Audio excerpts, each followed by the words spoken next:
One last thing we wanted to get to before I toss it to Saagar for his monologue is, first of all, from yesterday, happy May Day to all the workers of the world. And second of all, today they're going to start counting in the second Amazon Labor Union election, this one also on Staten Island, at a facility that I think is just across the street, more or less, from the original warehouse. This one is what they call a sortation facility.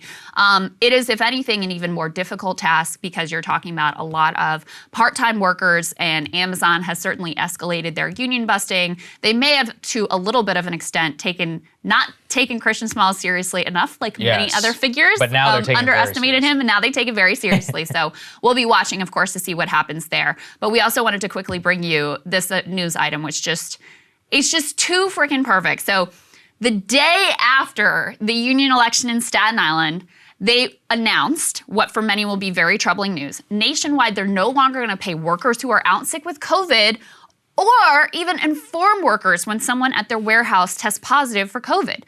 And you'll recall that the whole spark for Christian Smalls originally of standing up to Amazon was over the fact that, he was in kind of a supervisory role. Supervisory role, that's the word I'm looking for.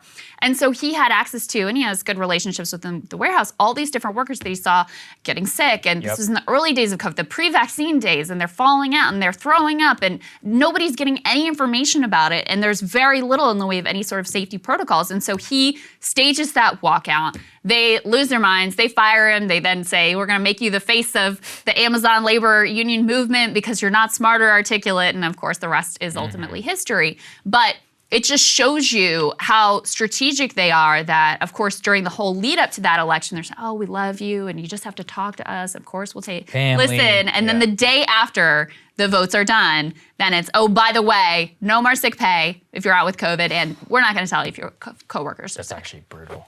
Too perfect. Cable news is ripping us apart, dividing the country, making it impossible to function as a society, and making it impossible to know just what is true and what is false. But the good news is they are failing and they know it. That is why we're building something new, a new mainstream, a healthier one, something more trustworthy, something that we are going to need in one of the most pivotal times in American history. We are building up here for the midterms, for the upcoming presidential election, but we need your help. So if you can help us out by becoming a premium member today at breakingpoints.com, we're trying to change America for the better and the entire world. So what are you waiting for, guys? Go to breakingpoints.com and sign up and help us build a new mainstream.